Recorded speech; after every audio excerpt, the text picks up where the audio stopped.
Yeah, please. Okay. 327. By the way, Dean Davis may join us another week. I did ask him if he wanted to come in today, but he Okay. was traveling. I saw, well, I talked to Matt Pinnell this morning, Oh, good. and I didn't ask him about coming in, but I'm sure he will. I think he will. Yeah. I think he You will. know, I saw him at the Capitol Tuesday because it was joint session, so he's up there. He's one of the peacocks, behind the governor. Are we live? So yeah, well, yeah. And anyway, I was Sorry, Matt. I was hoping to catch up with him. Dave Rader and I, Senator Rader, we came up with a great idea that would help marketing the state. The Turnpike Authority could use some good PR, right? And I'm sick of this talk of doing a railroad passenger line from Tulsa to Oklahoma City. I at one point finally says, no, I want an Audubon highway. And I'm thinking, they're increasing the speeds where we got 6 lanes out there between Sapulpa and Kellyville. Mhm. I think they need to continue that and then market the thing. Hello, Matt Pinnell, Mr. Marketing Genius.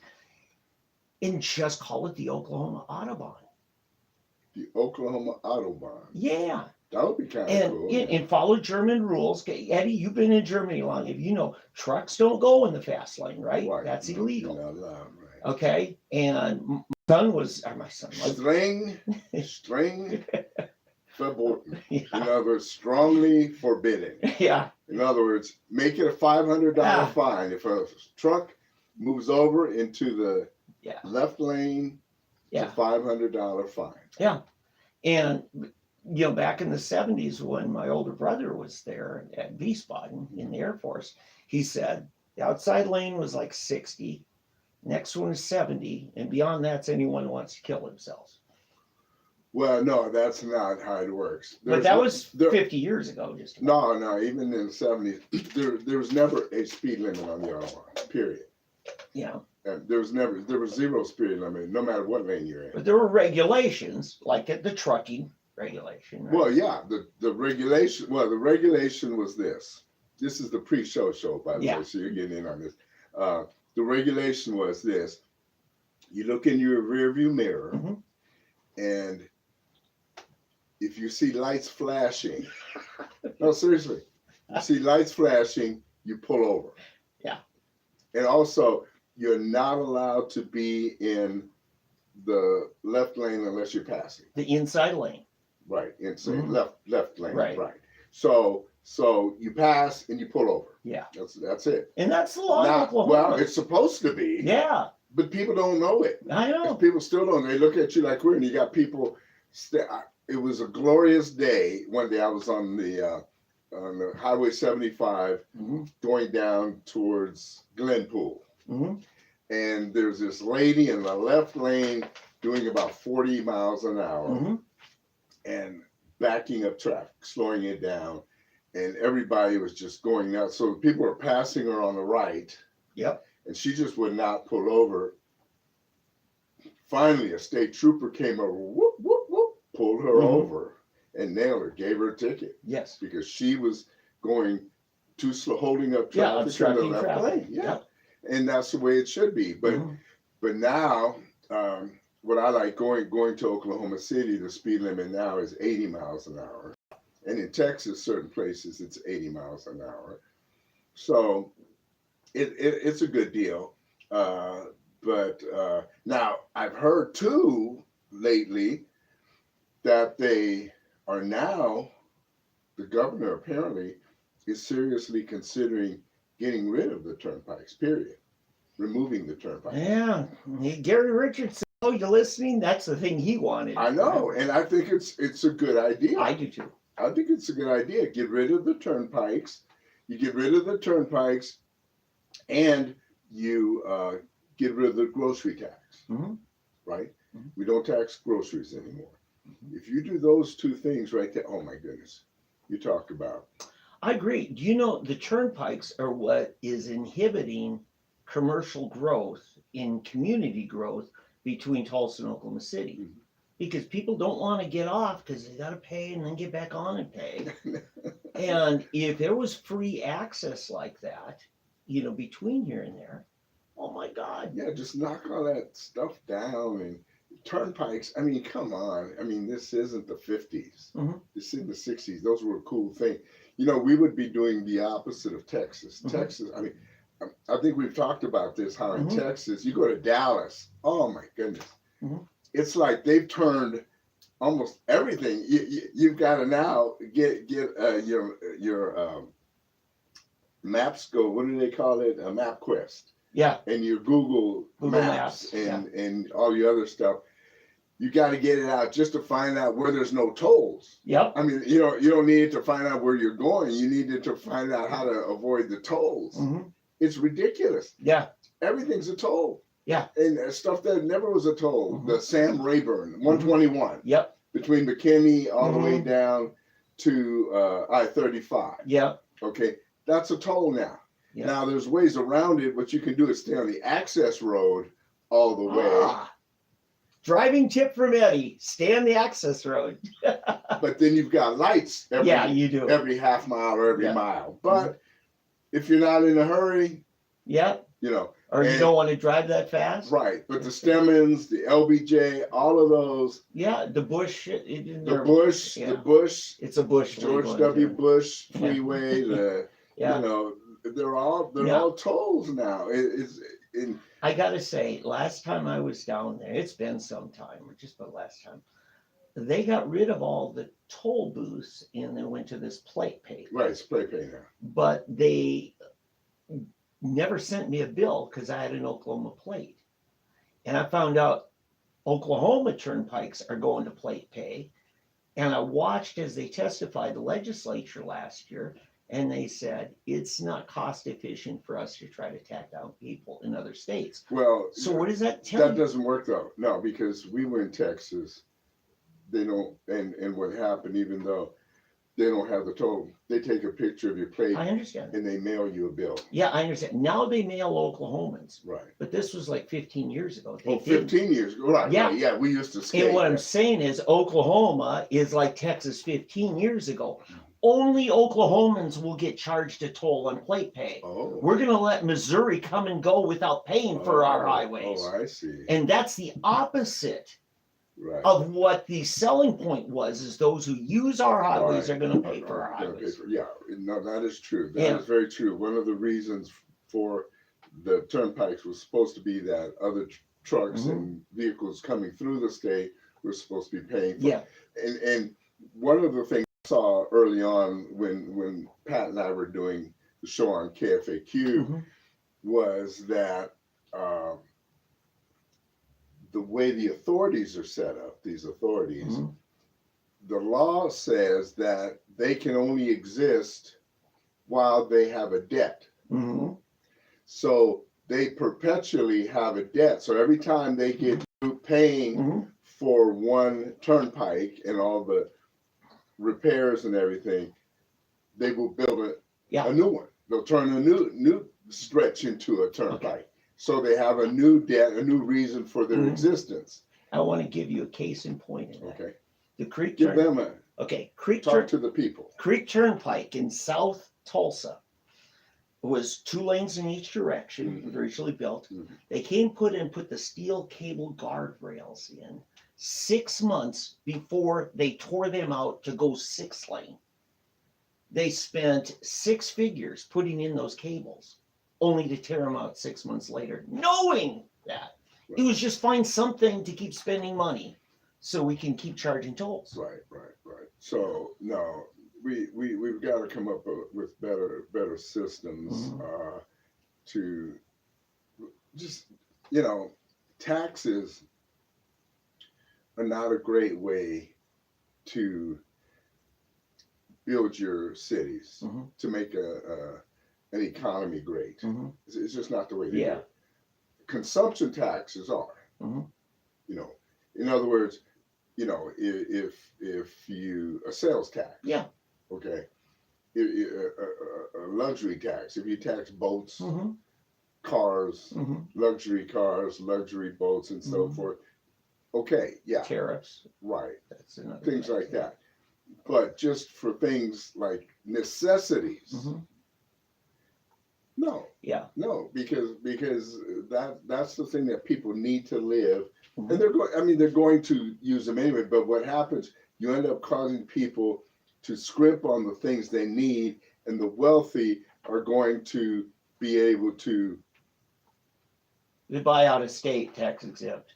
Well, yeah, and they're still going to buy the things they want anyway. Yeah. So. By the way, this is my. And it's not a rich poor thing. I'm just saying, Mhm. look, you'll never be able to tax the rich out of their riches. Yeah. This is the big fallacy that the Democrats, that AOC Mm-hmm. and Bernie and these people try to pull on everybody, that we're going to tax the rich. No, because the rich are too smart to let you take their Mhm. money. By the way, just a little tip, okay? Most people aren't smart enough. I don't want to say smart enough. I don't want to call people dumb necessarily, okay? They're not educated Enlightened. in the right areas Mhm. enough to figure out how taxes work. Mhm. So, for example, taxes are not on your money, taxes are on your income. That's why they call it income taxes, Yeah. okay? So, you get taxed for what you earn in a living. So if I make, say, I work hard for 10, 15, 20 years and I make $10 million. Mm-hmm. After a while, I can live on $1 million, take my $9 million, and I put it away into some kind of retirement account, Mm-hmm. a savings account. I can shelter that money from I'm not paying income taxes anymore because it's no longer income tax. Right.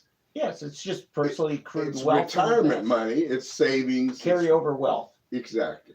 Mm-hmm. So you are still earning. You're still working. You're paying on your income, but my wealth is creating more wealth. Mm-hmm. In fact, great book. Great book. Did you ever read that, Poor Dad? Oh, I've not all of it. What's his Kobayashi? Is that his name? Oh gosh, it's been a long time. Anyway, it's a really good book. Yeah. Really good book. He calls it a wealth matrix. It's like Mm-hmm. the four corners of Mm-hmm. it. The earning. I'm not go there because I'll mess it up.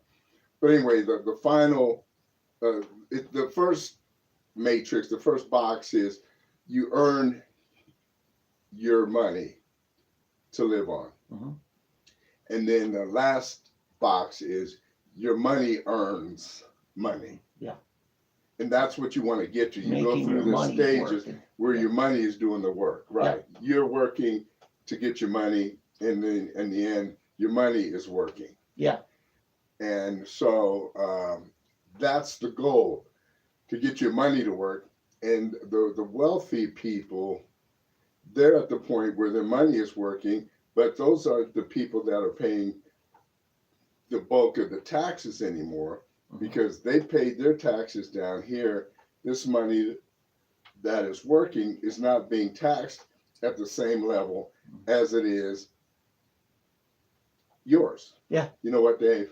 We better let everybody else in on this. Yeah. Let's go ahead. We're going to go ahead and start the show now, and I'm going to turn all of the necessary things on, and we're off. Don't hear it. I don't either.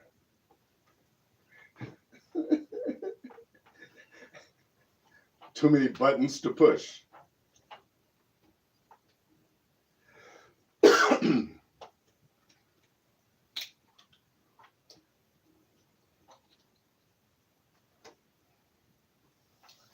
That's what I've got.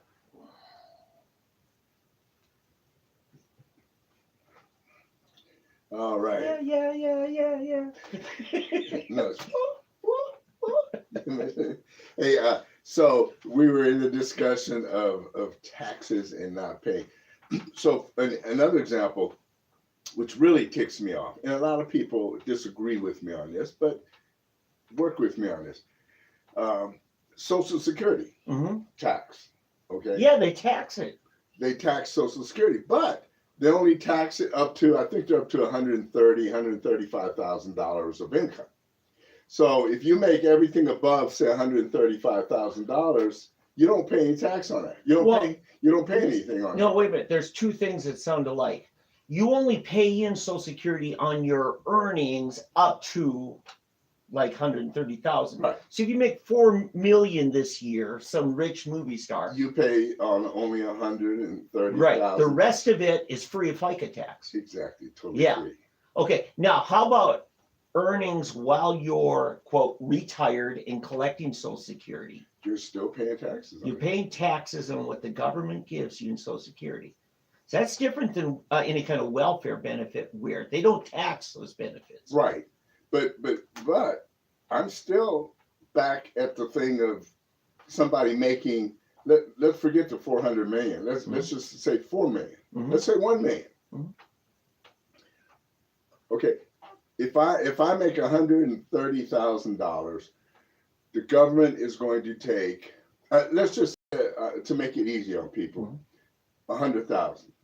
So they're going to take 130,000. That's 13% basically. Okay, 13%. If I make $1 million, it's how much? It's 1.3%. Oh. Oh. Yeah. Right? Yeah, as a percent of your total income. As a percent of total income. Okay, if I make $10 million, it's 0.13%. So whereas federal income tax is graduated, right? You get into new charts the wealthier you are. FICA tax, the Social Security, drops down. The wealthier pay a lower percent. Right. Wow. See, and I knew all those facts, but I didn't think of it in those terms. Yeah. You're right. Wow. Yeah. Yeah. You know, how did we go from turnpikes to talking about tax charts? Because it all comes back to the same thing. It's taxes.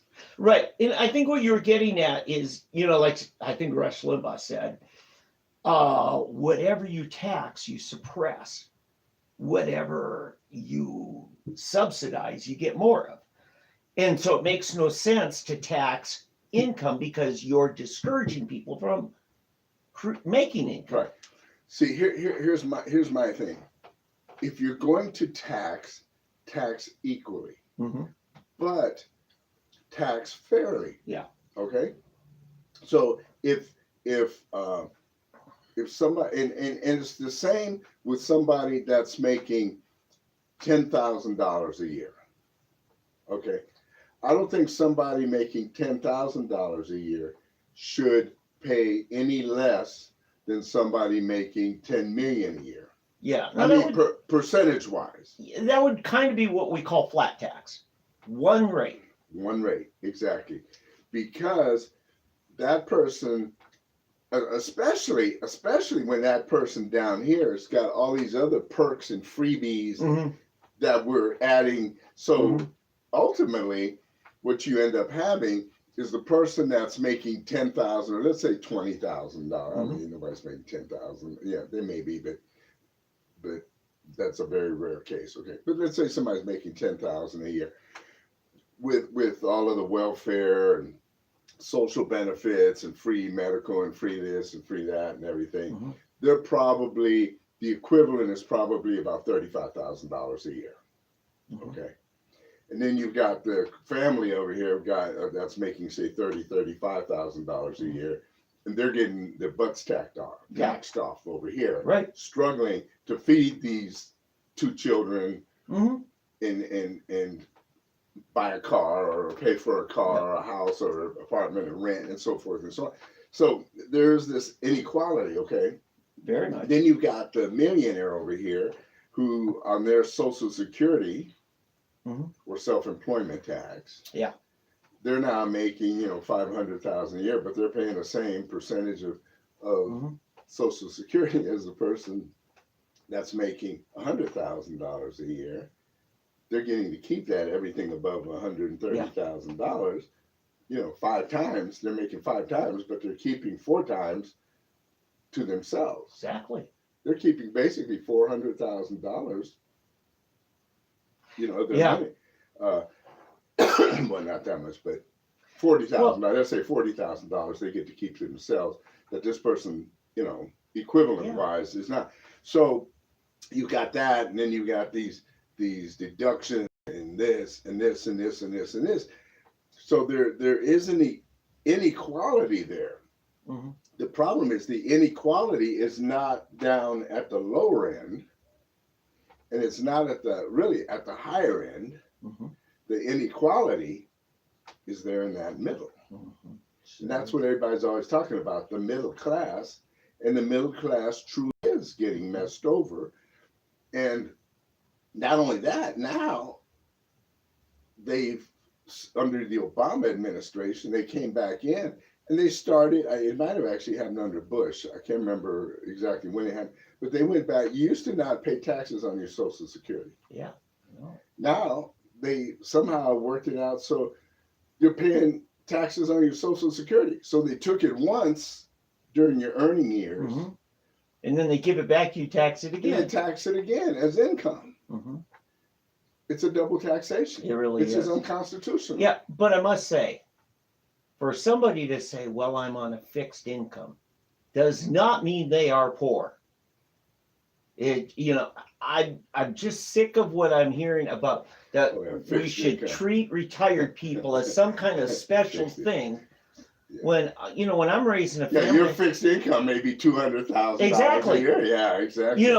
Back 11 years ago when I was running Rick Santorum's presidential campaign here in Oklahoma, one of the things came out in the debates that just was a slam dunk that helped us, because Mitt Romney released his taxes and it showed, he was making money by having his money work for him. Like you were talking about in the pre-show. You got to go to Facebook, catch the pre-show. Okay. And where Santorum, as a lawyer, was basically doing service for his clients, and he was paying a net 30% income tax. I remember that, yeah.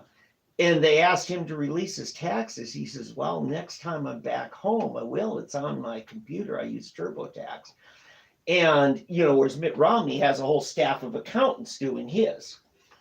And I was talking to a dentist one time. He says, I voted for Santorum, and I'll tell you why. He said, when he said, I do my own taxes on TurboTax, this dentist said, I can relate to that, man. I can't relate to Mitt Romney. He says, Santorum gets me, because he lives like me. He's raising a family. Yeah, the whole class warfare thing mm-hmm. is messed up. Mm-hmm. It's messed up. And people have got to quit fighting this class warfare. Yeah. Because, here's what's bad. The other thing I want to discuss on this, okay? If you're fighting the class warfare, you are fighting a war to keep you and your children, your family, from ever climbing the ladder. Because you're basically setting things up to keep that ceiling there. The rich protect themselves. So let's say Biden, Obama's, and so forth. Mm-hmm. It's almost set up, Dave, that the only way you can climb into that strata is to be an athlete, an entertainer, or a sweepstakes winner. Yeah, I was going to say lottery's in there somewhere. Lottery, sweepstakes, yeah. Because to jump that hurdle, there is a certain limit, a certain level where you, and for some reason my mic is not registering. Hello, test. I'm sorry, but my mic is not. Oh, you know what? Yeah, the cough button. Oh my goodness, it wasn't on the whole. Hopefully they're picking me up, talking loud enough. Oh boy, this was not good. Okay. Was I on? Yeah, you've been on the whole time. There we go. Well, I think this was fair to you off, Yeah, because I've had you off all the rest of the weeks, several weeks. Yeah, that's fair. Yeah. Hey, I'm not gonna go there. No, okay. Class warfare. Yeah, class warfare. But where were we? Yeah, the ceiling to set everything up. Okay, so unless you hit this windfall. It's very, very difficult to climb into that level where the wealthy live because they have it set up to stop you. So your Bidens, your Obamas, your you name them, Pelosi and her gang, all basically the government elite, your Hollywood elite, all of these so-called elites have it set up to keep themselves elite and you not elite. Sure. And the tax code is one way they're able to keep you unelite. Yeah. Because you have to break through this ceiling. And they try to make you think it's because you're a woman, because you're black, you're this and that. No, that's not it. It's a socioeconomic barrier, and only the smartest people can break. And it takes a lot of work. It's really hard. I mean, I find it hard.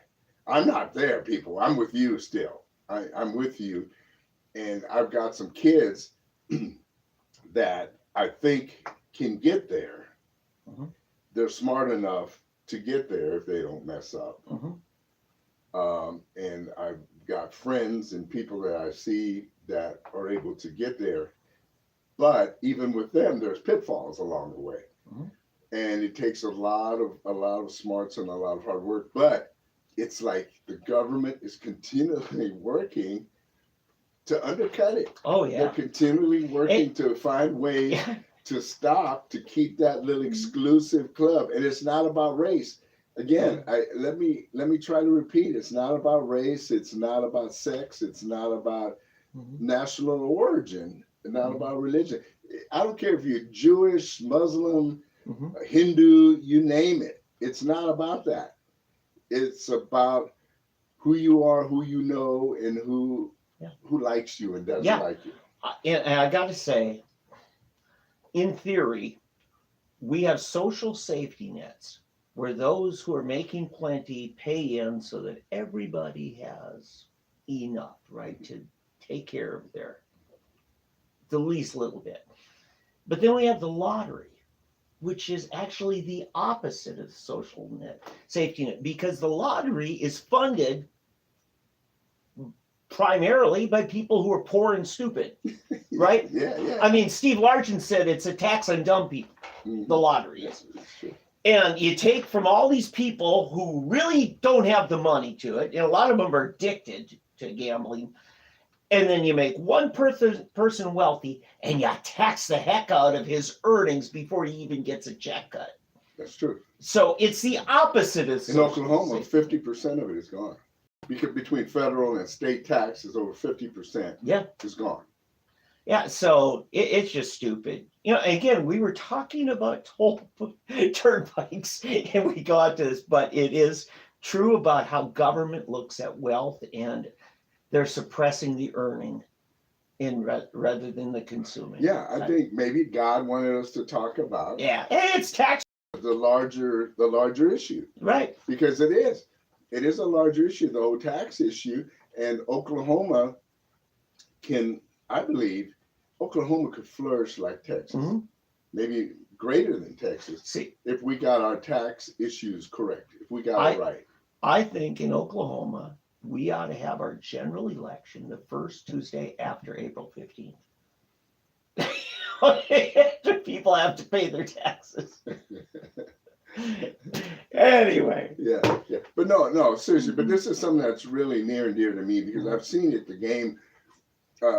Years ago, God, I believe God showed me this, how the greatest way for me to keep your children from competing with mine, and this is what's been done. I mean, trust me on this is what they're doing. This is the game that's being played on you, especially you ignorant black folks out there and Hispanics and Asians, whatever you are. If you're ignorant enough to buy this is, but it seems to work so well in the black community. Okay. Others aren't buying it as much if at all. I'm on the edge of my But the seat black here. community just buys it like nobody's business. Okay, it's the greatest thing out there, and they're just buying it up. No, the greatest and easiest way for me to keep your kids from competing with mine is for me to convince you that your kids can't succeed because this guy over here won't let them. So, but don't worry about it, because I will take care of it. We have programs for you. You don't have to compete. Yes. Because I will give you enough to Yes. subside. Just stay on the plantation. Subsistence. I will give you a subsistence. Yep. So you don't have to compete. Your kids are taken care of. Yeah. And you don't worry about those mean white folks. Yeah. But, and so what do? Oh, great. Yes, yes, Mr. Man. Yes, Mr. Charlie. Yeah. And so you start taking the man's stuff. Now, all you have to do what I say. You just sign here and do this, and when I say vote jump, you ask you how high, vote how I tell you. Yeah. And whenever those other black people get loose every now and then and decide they want to get out and don't want to accept it, you keep them in line. That's you right. Keep them in line, and once you keep them in line, I'll take care of you. Do you use terms like, if you don't vote Democrat, you ain't black? Is that really what we're getting? That might be. That's about as racist as it gets. Of course it is. Yeah. But it's worked. It's worked ever since the '60s. That's when things started happening. I remember in college. In fact, there was about a week or 2 week period at my student newspaper, the University Daily at Texas Tech. I had this ongoing daily editorial feud with the. Even back then, you were doing this. Oh yeah, with the entertainment writer about the movie Superfly. I was really into Superfly. I love that movie. And Superfly basically exposed a lot of the corruption in the black community working with white politicians and white mobsters. This is when the black movement was pretty pure. They were calling out black preachers, black politicians, working with white crooks, basically, and white crooked politicians and all to keep black people down. Back when black people actually had some moral gumption in the black community and saw what was going on. And so, anyway, but I would have this discussion with this writer. But that's what was happening during these black exploitation. Shaft, Superfly, Across 110th Street, some of the movies that they had, And I was really into that. But what's funny, Coffee was one of them. And what they would do in those days, all of the movies were about these corrupt black politicians working with with corrupt white politicians who were all Democrats in those days in the hood in those areas, and also preachers, ministers, black ministers were basically corrupted. Yeah. Nothing's changed. Yeah. The only difference was back in those days, in those films, they were exposing it. Yep. Somewhere in the mid 70s, something happened and they dampened that whole deal. And they shut that down. Hollywood, they just shut that whole message down. Jesse Jackson, believe it or not, he had a song out, Operation Push. Their big thing was, I am somebody. They had a whole song. Remember that? Oh, yeah. Somebody. It was trying to give black youth the message that I am somebody. That quit thinking I'm nobody, pride, and lift yourself up. We can do this, da da da da. And next thing you know, Jesse's son gets a brewery in Chicago. I think it's a Budweiser brewery, by the way. No, I don't know. But anyway, and different things start happening, and all of a sudden the movies no longer show these corrupt white politicians, corrupt preachers, corrupt black politicians working with the Democrats. All of a sudden, Ronald Reagan was the enemy. Yeah. The Republicans were the enemy. everything changed. Help me out here, because I came along about 8 years after you. One of my favorite Eddie Murphy movies, is Distinguished Gentleman, where he plays Jefferson Johnson. And he gets elected because he has the same last name as a famous politician. Uh, that's not the narrative you're talking about. No, that's a whole different. Yeah, that was like 20 years later. Well, no, it's a great movie. I just wonder if the narrative is similar. No, not really, because him and he actually came after Richard Pryor even came out with a movie earlier where he I think he was nobody, like they said a lot, none of the above. It was vote for none of the above, and he was like none of the above or something. Yeah, and he ended up getting elected like that. So I mean, no, that was kind of a transition from the early on, where they were really exposing what was going on in the Black community, the corruption that these people, the preachers and the politicians, were being bought to where we are today. Yeah, but I think there are similarities, and you guys are all going to check out the movie The Distinguished Gentleman, because the party he was part of, Democrat Party, expected him to fall in line, and when he didn't fall in line with the white liberals took him out, or tried to. And that's a very common narrative. Right. So. Yeah, it was a little different message. But it didn't deal so much with the corruption. It was just dealing with how they operate. It was a little bit of a message. Yeah. I mean, we're talking pure corruption. We're talking killing and drug dealing. And it was the other movies, those black exploitation movies, as they were called. They were very seedy, down in the dirt films. Yeah.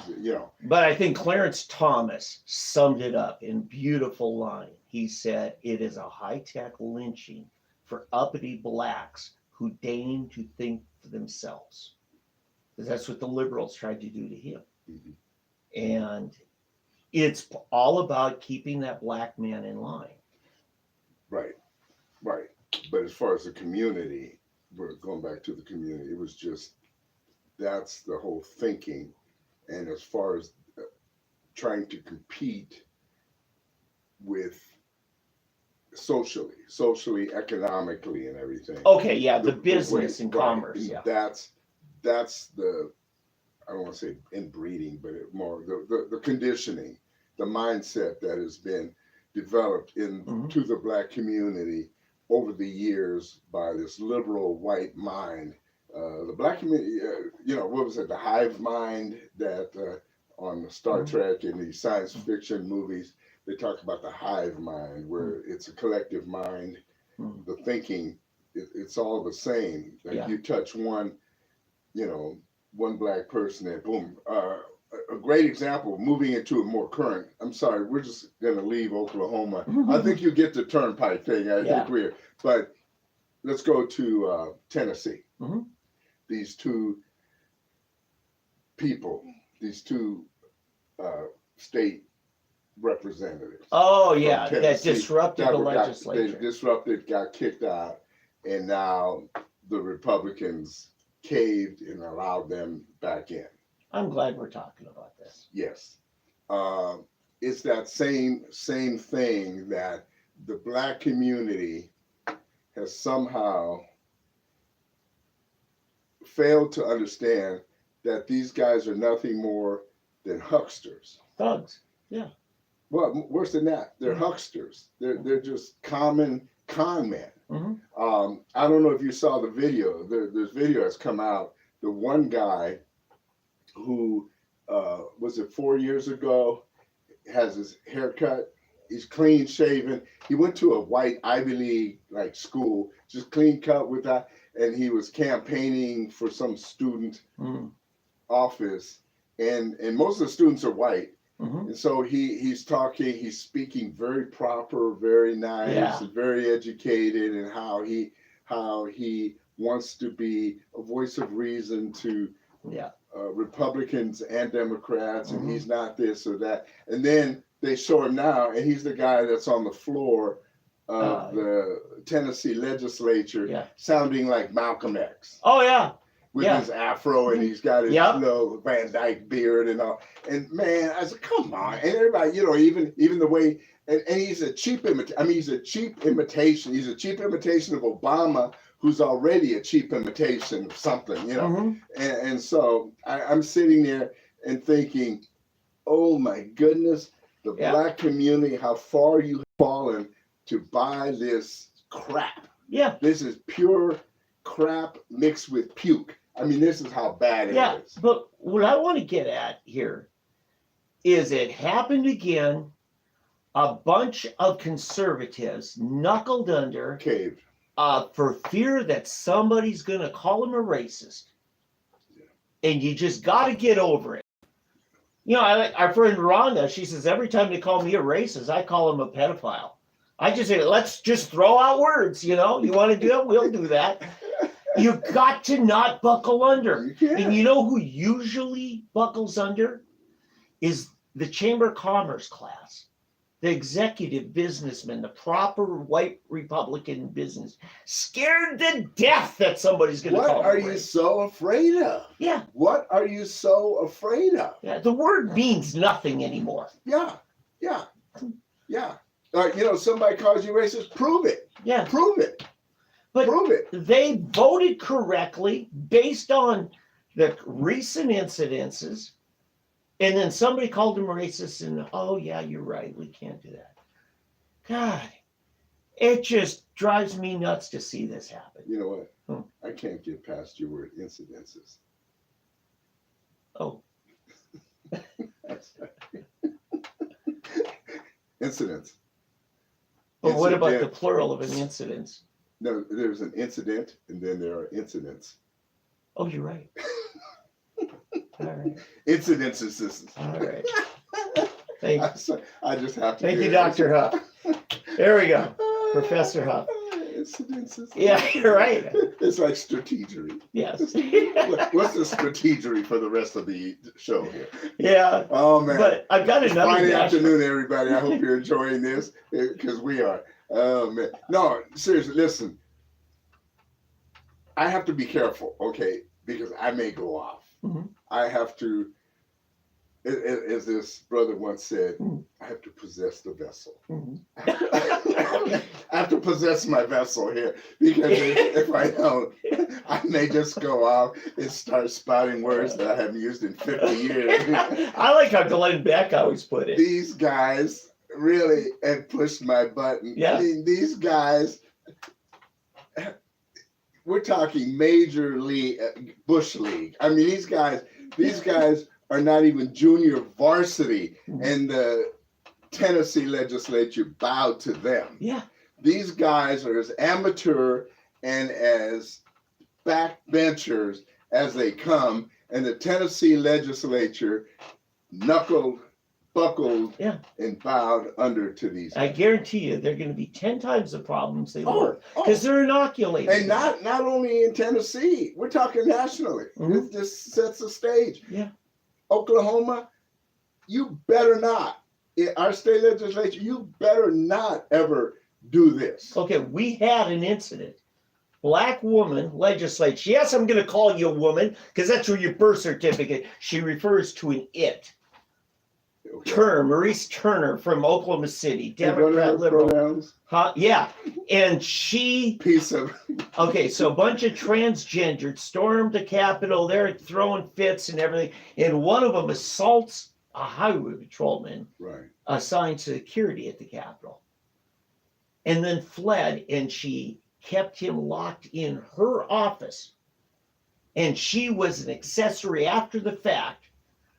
And so they stripped her of all committee assignments, almost expelled her. Now, we technically have not had an expulsion from the House ever, because as majority floor leader John Eccles tells me, we're not even sure constitutionally we can in Oklahoma's constitution. Right. But nonetheless, at least we did that, and at least our leadership is standing strong on it. Good. Yeah. But anyway. If you need anybody, if you need a black to your white crime,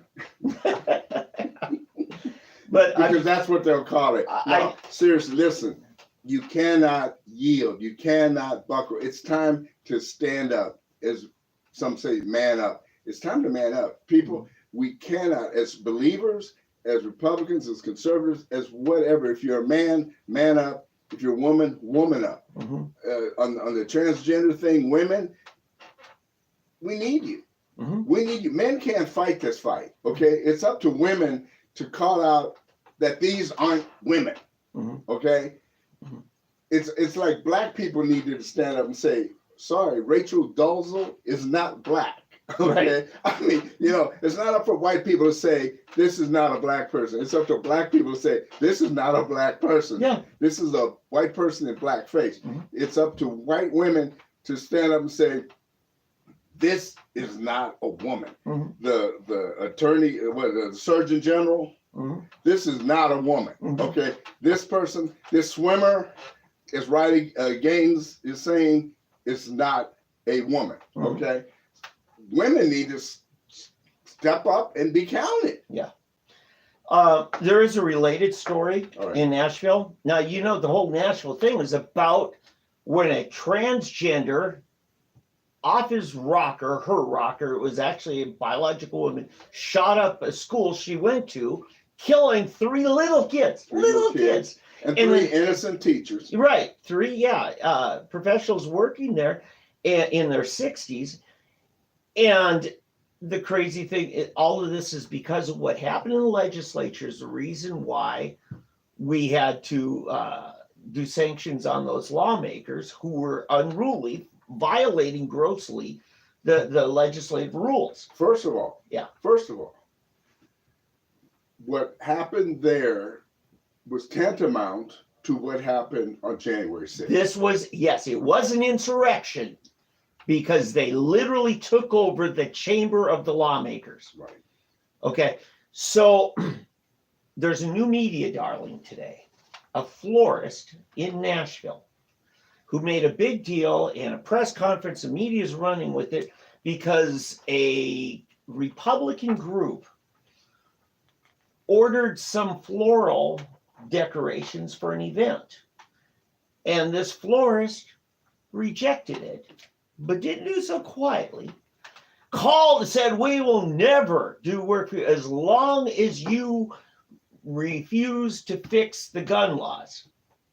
Okay? Now, okay, wait a minute. The florist wouldn't do it unless they fix the gun laws. Yes, I will not provide floral and decoration service for your events. And then called on others, all kinds of contractors, service providers nationally, refused to do any work for them. Okay. Until they fix the gun laws. Okay. Now, up until just this last January, who held the House? Pelosi. Who still holds the Senate? Schumer. Who still resides in the White House? Biden. If they wanted to fix the gun laws, they had the opportunity then. Schumer still has the opportunity to do now. They don't want to fix the gun laws. They want to keep the issue. Well, yeah, but to me it's simpler than that. What? Okay, click, dial, fine. I guarantee you there's Christian and gun-loving florists around. Oh, sure there are. It should never been an issue. Okay, thank you. Goodbye. Yeah, but the media is just making hay. Yeah, well, they're going to blow it up. And I'm just saying, no, the Republicans. I know, but the way to handle that is, see, this is what, I don't know why Republicans are so stupid. I mean, honestly, what you do, you find a florist that will do it. You start finding florists and you find providers that would do it. I know. And then you let the media come and photograph when the stuff is delivered and show, oh, wow, this is more beautiful than the last people. Yeah. I mean, start doing that and then wait for these other people to start attacking. And then you say, oh, look how violent these people are. You're against the gun laws, but look at the violence. It's coming from that side. Yeah. I mean, that's the way you fight this stuff. You start showing the hypocrisy on the other side. We're not fighting with our brains. Right. And I would turn around and say, Republicans do not do business with the Democrats until they fix the transgender doping and testosterone treatments and whatever else has led this rash of transgenders to be shooting up schools and banks. Yeah, you're right. And here's something that still puzzles me, okay? In the 90s, the big thing was to ban all of these Eastern Bloc athletes because doping. Well, yeah, but mainly because they were using male hormones. Right. They were injecting male hormones. Yeah. And now you've got actual males with the male hormones running against women. Yeah. They need to go apologize and find all of those women that exactly. and give them their gold medals back. Yes, exactly. In fact, if I were Ukrainian, because Ukrainians were known for, they were like probably leading the pack of the testosterone laden women, they need to rise up and say, Zelensky, if you want a real fight on you, and just go back to the Olympic Committee and say, we demand all of our gold medals back. Well, yeah, and really, if Mark McGuire would just say, well, I used to be a woman, I'm now identified as a man, I need Andrew testosterone, because that's why they've stripped him of all of his honors, is because he was using androgel at a time when it wasn't regulated in Major League Baseball. Yeah, I mean, yeah, so, you know, it's, yeah, you know, they're so two-faced, this stuff. Yeah, so... but the point I'm getting at here is the gun issue. If Democrats are not happy with it, you have to ask why, while they still have the Senate and can call up a vote anytime they want to, they don't. They don't want to fix it. They want to keep the issue to beat Republicans over the head with. Yeah, well, yeah. But see, what the Republicans need to do, which is what Newsmax has done, what Tucker has done and others have done, they had I saw this whole ad that held a string of the shootings. So I think the last 7 or 8 shootings, every one was a transsexual. If you look at every last one of these was a transsexual. Yeah. Well, hey, wait a minute. You're trying to say it's these right-wing neo-Nazis, this is. No, we got a problem here. It's not the guns. It's these sex changes that's causing the problem. If you really want to stop something, stop this. Yeah. And why I hear you? And why are these people not having press conferences? A picture of all of these shooters and saying, you know why? For the same reason that the Tennessee legislature lets these people back in, because they're chicken. Yep. Because they're afraid. They're afraid of the transsexual lobby calling them bad, evil people. Yeah, it's so true. And we've just got to fix You know, this. in fact, I just saw something earlier today that even in Nashville or in the whole country music scene, there's a division now. You've got Kid Rock and Travis Tritt and several of them that are, you know, coming out against this whole thing of the transsexual shows with the children and all of this stuff that's going on. Of course, the Budweiser. Well, but you got Reba and what's her name, Shania Twain, and several of these people, and Kelsey, not Kelsey Grant, what's it, Kelsey Ballerina. They're all now on the side of the transsexuals. You know, and they're coming out trying to say that this stuff isn't really happening. This isn't real. That there's the children aren't being this and that. And I said, what are you watching or what are you not watching? Yeah. There's there's a pattern here. All of those entertainers that are pro gay, pro transsexual, pro whatever, they've all been indoctrinated or introduced into the Hollywood lifestyle. Yeah. They're all big in Hollywood. They're Right. all big with And, their friends. That's their deal. yeah. And so they have shifted to where it's more important for them to be invited to these Mhm. Hollywood parties, have that social life Yeah. there, than it is to their original roots. Yeah, because, and Eddie, you've been in the music industry, you know this. The Nashville record labels are just subsidiaries of the LA and New York labels, right? Yep. And so you've got that culture trying to come in and take over the culture of country music fans. Oh, they And- did it to Christian music label. Yeah. And, you know, have you been to a Dixie Chicks concert lately? It's the kiss of death to go too far. And I even think Garth Brooks, when he was meddling with the whole gay rights thing, was really pushing the envelope. Because look, we're just not going to buy it. And you know who really isn't going to buy it on the dinner? Is the black community. Mhm. They are very resistant Yeah. against that, you know, and in Hispanics, you know. So I thank God that some cultural ethnic groups within the United States actually have family values, you know. Yeah, but they're trying hard in the black community. Yeah. I mean, they are. I mean, the homosexual thing has been big in the black community Mhm. for a long time. Mhm. But in other words, it's been known. Mhm.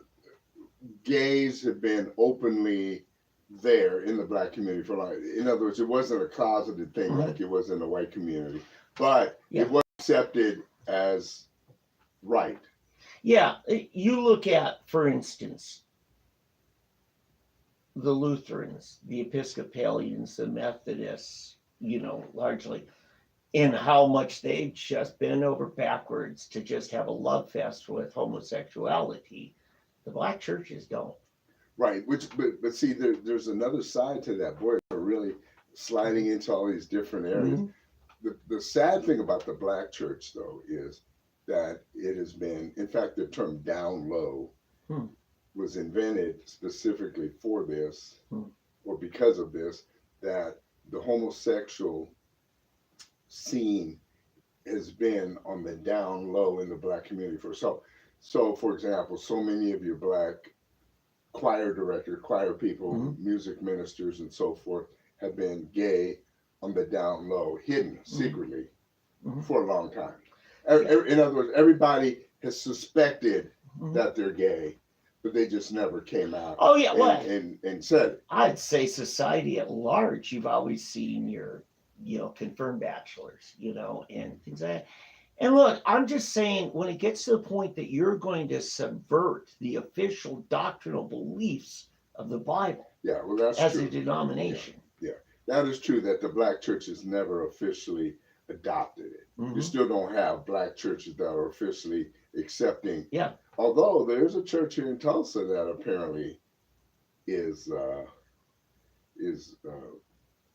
kind of bent. Well, I think in every, A you know, black church. urban, Oh, it's a black church here in Tulsa. every urban community, eventually you're going to have a splinter that just says, you know, we're going all out.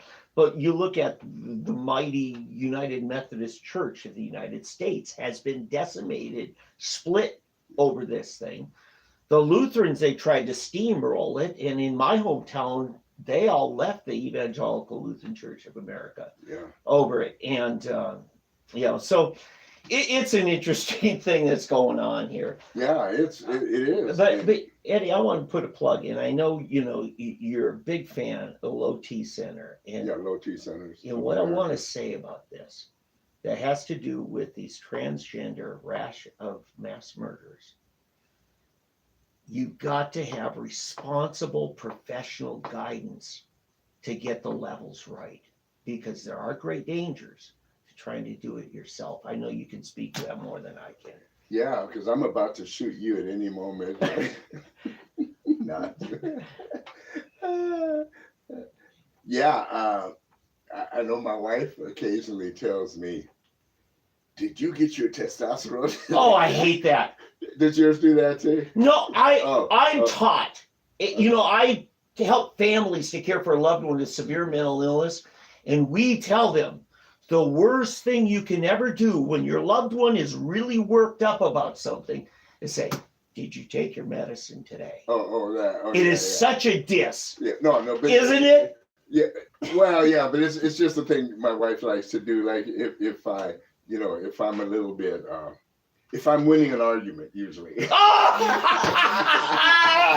I'm winning an argument, I'm a little bit strong in my. Oh yeah, you're bullying her. Yeah, bullying. Yeah, right. So no, you just didn't take your estrogen. That's all. Oh, bing. Gotcha. Yeah. No, but no. But it is a serious thing. Apparently, I'm not that up on it. I don't follow up on it. I just know that there are certain ranges that, and I do know this, that men were supposed to have a certain level of testosterone, which we naturally produce, but at a certain age we stop. Women are not supposed to have those levels that men have, and men are not supposed to have the estrogen levels that women have. Once you start messing with nature, things are bound to not go right.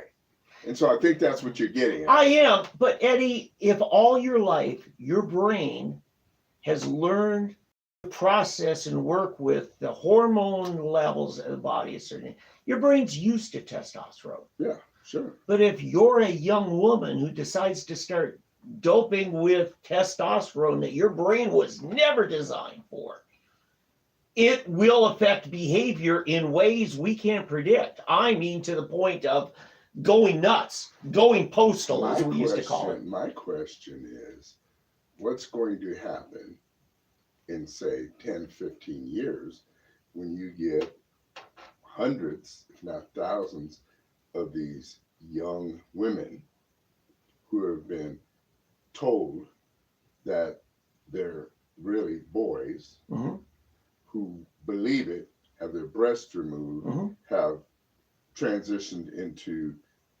boys and men, and then find out at the age of 18 to 25 that they're not boys and men. And now they're screwed up for the rest of their lives. They will never be able to have children. They will never be able to nurse a baby. They will never be able to do the things a woman is supposed to do and wants to do, because that biological clock doesn't necessarily shut off. That's when you start going nuts. And having suicide. You talk about suicide. That's what I want to get to. Because suicide is the thing they hang over parents to try to bully them into going along with letting their teenager transcend and move. And I said, would you rather have a live daughter or a dead son, right? The suicide rates are highest in this particular category. People who transgender all the way through and then regret it. Those are the highest suicide rates. So what you do by going along with it is set your kid up to enter that highest suicide rate. Because they never achieve what they think they're going to achieve. Yeah, it's not the panacea they thought. No, it's a false hope, a false dream. It's like me thinking that someday, as a kid, that I was going to end up marrying Marilyn Monroe or Halle Berry, or you name the woman, whoever it was that you thought you could ever achieve, and it's just not going to happen. And then you think somehow you convince yourself that you were meant for this, and it's not reality. Yeah. So the thing that they try to convince parents that you're going to avoid the suicide risk, you're actually creating the worst suicide risk. And see, the thing that also that really makes me mad is that so many doctors are nothing more than capitalists. They're just trying to make all the money, because there's a lot of money in this cosmetic exploiting kids, and their parents. They can't. Yeah. Because they can make a lot of money on this. Yeah. A lot of money. Hey, thank you all for your patience and for working with us as we transition from subject to subject, from taxes to transgender to everything. Let's talk about the latest in the whole global politics and Ukraine, which seems to be continual Mm-hmm. situation. The latest is this young man who they found out leaked the documents and the top secret, the secrets that basically Ukraine is not winning, that Ukraine is basically getting their bashed in, and that they're not going to win. And essentially, also, I think, basically revealing also that we have U.S. troops on the ground Yeah. in Ukraine. But Biden said there'll never be. Well, there never will be, Yeah. right. I mean, this is the most evil and deceitful administration I think we've ever had. I mean, this is ridiculous. I mean, it's so bad that I don't know what to say. I mean, and what's worse is that we have so many people that refuse to see it. Mm-hmm. We're still saying there are none so blind as those who will not see. Mm-hmm. And we've got, if you go on Twitter, are you back on Twitter yet? Yeah. I mean, can you believe the just countless all these people that were going to leave because yeah, they haven't left. They're still there. Anyway, I'm still waiting for Rosie O'Donnell to move to Canada once Trump got elected. But these people that sit there and just still just buy this line, hook, line, and sinker, all of the BS that the Biden administration, these people are trying to sell. Yeah. It's sad. It's really sad that these people don't see it and don't see the peril that they're in. Yeah. But spiritual or physical. Yeah. They don't see what is happening to us as a nation. And in reality, to me, there's not a lick of difference between having a uniformed troop on the ground or having a CIA contractor, which is nothing more than a mercenary. Let's face it. I mean, we've had mercenaries over there, I think, for a long time. You know, it's just the plausible deniability thing that they thought about. But yeah. And then you got this, kid in the National Guard of Massachusetts that somehow gets a hold of. Yeah, that's my other question. Okay. How does a kid, was he 21? Yeah. 21-year-old kid in the National Guard in Massachusetts, an enlisted man. He's not an officer, he's an enlisted man in the National Guard in Massachusetts. Where did he get these documents? Yeah. Was he set up? Right. That's what I want to know. Was he set up? Because generally, a private, a corporal, or something like that doesn't, at that age, doesn't just get a hold of these documents in Massachusetts. Bradley Manning, the kid from Oklahoma, that between him and WikiLeaks. Well, yeah, but he was actually attached to an intelligence unit overseas. I know, but he was an enlisted kid. Yeah. Oh no. I worked with intelligence people in Germany. They had an intelligence base, and they were all like E4s. Yeah. That's all they did. They were listening and spies. But in Massachusetts, I mean. Right. Yeah, but I want to say the gathering and collection of data should be completely different from the analysts, the storing, the keeping. You should have I mean, we've always had our listening posts in Italy and Cyprus where we're trying to tap into stuff, but they give us data. Right. We don't give those kids data. Right. That's what I'm trying to figure out. How did he get a hold of our back? I still think that somehow someone else was feeding him this info. In fact, I think they've said that there are more people involved than him. It wasn't just him. Yeah, it just tells me I think we've got a systemic problem of just too much access to too many people. I mean, Edward Snowden, he was a contract. He wasn't even an employee of a national security of the NSA. I think he was with. And how the heck does he have access? What's your opinion of Edward Snowden? Hero? I think his motive, his ambition, his reasoning is laudable. I agree. I mean, when you see the highest officials lying through their teeth while they're breaking our constitutional rights, what do you do? So see, here's what's interesting about this whole deal. Okay, you have this kid who MSNBC, CNN, NBC, ABC, CBS, you name them, okay, PBS, they have dubbed him a villain, the greatest enemy of the state since you name him, okay? All right. During the Trump administration, what's that colonel's name? The colonel who was listening to the call. Vindman. Colonel Vindman. Colonel Vindman was a hero. Oh, yeah. And so Vindman, he reveals the details of a call, a private call between the President of the United States and a foreign leader. Okay, and he goes to the press with that. Right. He was a hero.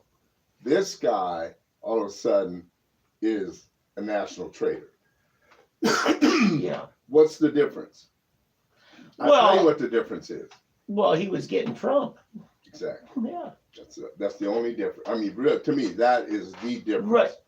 So both things are true. What Snowden released did damage our ability to collect. It put people in danger. If certain information is revealed, people who you spied on can probably fill in the blanks and find out who it was that was collecting that data. Yeah, but see, here's my question. Here's my Chelsea Manning, Bradley. Bradley's out of jail already. Yeah. Right? Bradley was seen pretty much as a hero by many people. Still is. Well, he had sympathy because he's now claiming to be a woman. Well, not only that, but he was on the other side. Yeah. Okay. And Snowden's not. Yeah. See, this again, it depends on whose traitor and whose hero you are. See, this is the problem we have as a nation right now.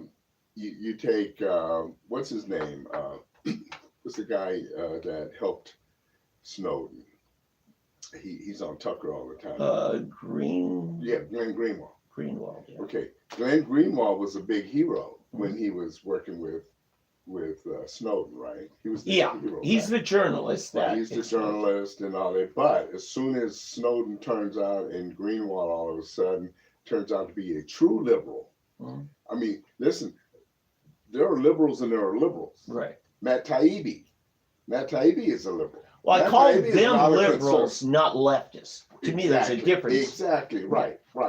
In fact, Everett Piper, his first book, I don't know if you know, I can't remember, something in other liberal ideas, but his whole book discusses how the true idea of liberalism is about freedom. Yeah. And it's actually, liberalism and other conservative ideas or something like that. But it says that what we call liberalism today is actually conservative.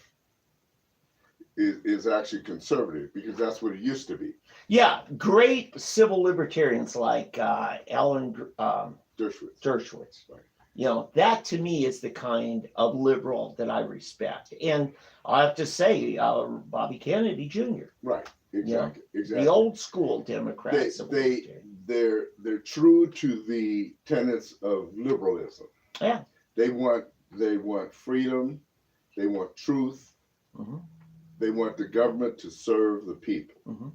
They do not want BS. They do not want government power to become greater. Yeah. And that's true. That's all you ask for. For example, I believe I was a true liberal in the 60s and early 70s when Richard Nixon was president, and I did not like what Richard Nixon was doing to the country. Yeah. I just didn't agree with it. Okay. Yeah. I didn't agree with what was going on. And so and ever since then, I just, Oh, I was talking to Bob Larson one time. He came into town for some radio show and, thing. And I said, no, why was it, in the 60s and the 70s, as a Christian, I identified with the left, with civil rights, with the, it's just so many things. And now I find myself in the 80s identifying as a Christian with the conservative political message. And, it spurred on big conversation. There was no quick answer. Just like Democrats. Democrats used to be the conservative people. Yes, Democrats, especially the Southern Democrats. Right. Southern Democrats, and they've now become Republicans. They're turned to Republicans, and things have changed. And it is true, and it's because the ideals that each one stood for has been co-opted, I believe, by other people. Yeah, I think you take someone like Rand Paul, Thomas Massey, some of the great civil liberties Republicans. Many of them identify with libertarian principles. And Ronald Reagan said the heart and core of the conservative movement is libertarianism. Think about it. Charlton Heston was a Democrat. Ronald Reagan was a Democrat. So many of your great Republican leaders were Democrats. And what do they say? I didn't leave the Democrat Party. They left me. Exactly right. And again, Bobby Kennedy Jr. is another example. He's very close friends with my daughter. Yeah. And she's talked to me, and I said, "What? You're friends with Kennedy? What? Do I have to disown you?" Yeah. No. But then I got to see it, man. I said, "Wow, this guy." He's one of the good Kennedys. Yeah. But anyway, back to our discussion. The whole deal with Ukraine and these revelations, it's just showing that, to me, the whole thing is a farce. The whole thing is a scam. I mean, unfortunately, America, not just America, the world is being duped, being scammed into believing something that is not right. Yeah. And it really pains me to see what's going on, and the leaders talk about slime, Macron. Macron is the slimiest person of them all. Yeah. Now, he's a big supporter. Oh yeah, we got to do this. And now what does he do? He runs and joins China, Russia, Saudi Arabia, and the others supporting the Chinese yuan over the dollar. Yeah. When you're a European country, though, I tell you, I was talking to a neighbor this morning. He and his son last year went to Germany visit. They were actually down your neck of the woods, Nuremberg area. And somebody's driving around. They had to go get gas. And all of a sudden, everybody's out of gasoline, all the gas stations. And all of a sudden, you don't have the commodities that drive your industry and commerce. It's kind of hard to be principled when you don't have food on people's table. Yeah, but you made the bed. I know. You made the bed. Now you got to lie in it, which is stupid. And they're still supporting Biden, and Biden's still pushing this stuff. And it's something that you've heard firsthand about what's going on over there. See, we don't hear this. You won't hear this on NBC, ABC, CBS. Right.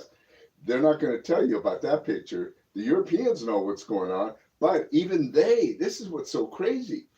They have been so indoctrinated to hate Donald Trump. They think he is the devil. They think he is Hitler manifest in the United States now. Yeah. And this kind of stuff, because the global media. Now, there is one place that Donald Trump is still seen positively in. Africa. Yeah. This is what's so funny. Oh. Black Americans don't like Donald Trump. Black Africans love Trump. Oh, and let me add to that. I mean, that's very true. But India, God, he's a hero when he went over there. Hungary, Brazil. Now, Brazil's very divided. Right. But half of them is absolutely in love with the guy. Yeah. And because Bolsonaro, even Saudi Arabia. Yeah. They like Donald Trump. Oh, they respect the heck out of the guy. Yeah. They have no respect for Joe Biden. No. But Trump was absolutely right when he said, you start buying that pipeline goes on, you're going to be in trouble, Europe. And he was right. And then when he called out Merkel and the rest of them for not funding NATO like they committed to, I mean, let's face it, he called him out. They hate him. You know, it's so funny. Do you remember that meeting they had, and the Germans and the Germans were all laughing? The Yeah. Germans were laughing at Oh, Trump. he was speaking at the UN, and the German delegation was mocking him. Yeah. On the floor at Right. the UN. Right. And then there's who's laughing now? Yeah, exactly. You know, because he called it. He knows them, and they don't deserve respect. See, the Germans, being half of one. Mm-hmm. Well, you were born in Germany. Yeah, yeah. You're a native German. I was born in Germany, Mm-hmm. and they don't have respect. They don't know how to respect people. They're prideful. They're still just as prideful as they always were. Yeah. And that was their downfall. That's what led to the fall of the Third Reich. The Third Reich means kingdom. They considered it the Third Kingdom. Mm-hmm. Is what he was trying to. Yeah. You had Greece, Rome, and then the Third Kingdom was supposed to be the German kingdom. Mm-hmm. You know, The Aryan. the Aryan. Yeah. So that's what Hitler was trying to build the world kingdom out of the Aryans. But they still think somehow that they're superior, and they thought that the U.S. was nothing, and see, this is why they were so happy that they wanted to get rid of Trump, and they're so happy with Biden because when once and they loved Obama because Merkel was the leader of the free world for a while. Mm-hmm. I don't know if you saw that. Oh yeah. Angela Merkel, she at all the meetings, she was it, Mm-hmm. and Obama was middle. Yeah. And then here comes the clown that we have now, and so you know, I mean, we're that much. We're probably about fifth or sixth now. Mm-hmm. You know, we got everybody in Europe ahead of him, Mm-hmm. and so which is so crazy that you got all these idiots on the alphabet networks talking about reestablishing America's place in the world. Yeah, we're the behind of the world. Mm-hmm. You know, the rear end of the world now. Yeah. And they just, I don't know how they can live with themselves. Yep. And until the people rise up and say enough of this, you know, they need to just quit totally watching MSNBC, let it go down to 50 people watch MSNBC, and Joe Scarborough and his girlfriend there just need to just get them off the air totally. Mm-hmm. That's when it'll get real. That's when it'll get real. I agree. So, hey, you have some local stuff you want to I do. One quick thing, and then I want to get into it. Kind of a big story. I was at the Capitol. Okay. Yeah. First of all, you were talking about Newsmax earlier. Yesterday, TW Shannon was on in the morning, and he was giddy. If you remember, he was one of the early supporters of Trump, 2015, at the famous ORU Stadium. He was there, you know. And yet, when it came time for the primary for a U.S. Senator to replace Inhofe, who did Trump endorse?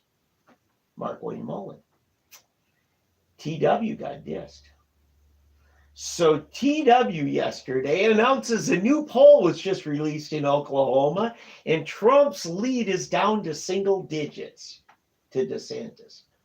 And man, you should have seen the smile. You know TW's got a winning smile, and it was in full display. So he is now supporting DeSantis. He didn't say, but boy, he sure looked like he was happy. Because you got Trump, I think it was like 38% and then 29% for DeSantis. What was Trump again? 38 to 29. 38 to, so Trump is only 9% ahead. Only 9%. So, but the way TW said, his lead has shrunk to single digits in Oklahoma. Yeah. In ultra red Oklahoma. Single digits, 9%. That's still pretty good. Right. And then I think I guess I better get out to work for the. I think we need to fill the ORU Stadium again. Yeah, we need to fill that ORU Stadium. Yeah.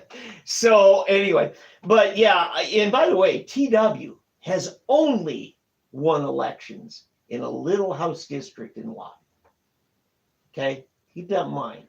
For all of his glitz and glamour, right, he's only been elected by a little district in Lott with Found Holland's help. Yeah. Yeah, boy, I'm not making friends with TW. No, listen, let me say, TW, I like TW. Mm-hmm. There's some things he needs to learn. Yeah. I won't share what those are right now, but he needs to learn some things. So I think he's a good guy. He just needs to learn some things. So I wrote quite an article this morning. We were talking yesterday. I said, get ready, and then I'm going to bring it up at the show.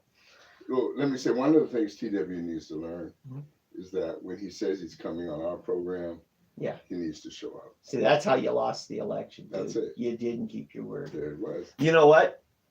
Everybody, well, Ryan Walters came here, he won. Mark Wayne Mullen came here, he won. What does that tell you? All right. Anyway, oh, and then Governor Stitt actually had UMC his big rally. See, people know how to associate with winners. And our county commissioner. Yeah, yes. Yeah, Kelly Dunkerley. So I was at the. But he had already won, hadn't he? He was already the county commissioner when he came in, I think. I think it was after. Right. We actually endorsed him. Right. Largely because people were dissing on a mutual friend, an associate of his, who's been a big help and supporter, a good godly man, who's now our state representative, Tidwell? Or no. I know who you're talking not about. Tidwell. We can't think of his name. Good friend, great friend. We can't think of his name, right? Mark. Oh my goodness. Oh, now it's almost, It's all right. We'll take everything. Anyway, so I'm at the Capitol. I first called OCPA. They had me come in right away and get briefed with them on where this tuition tax credit is. I'm telling you, when I got to the Capitol after meeting with them, I was shocked to see the difference between how public education was viewed 2018, when everybody wanted that little Apple logo of endorsement by the teachers pack. And now, I mean, people I would almost call rhinos, very moderate Republicans who are all for the teachers' end. This is a quote said, I'm ready for it to just explode and burn to ashes and rebuild the education from scratch. Wow. They are that, because we led the nation in 2018 in funding increases to public ed. Right. And then 2019, we did some more. And they're still not happy. And what have we got for it? We got pornography in the libraries. We got critical race theory being taught all over the state. And we've got transgender crap. And then people using whatever bathroom they want without, So, and then, walkouts and COVID policy is all about what's good for the teachers, not what's good for the kids.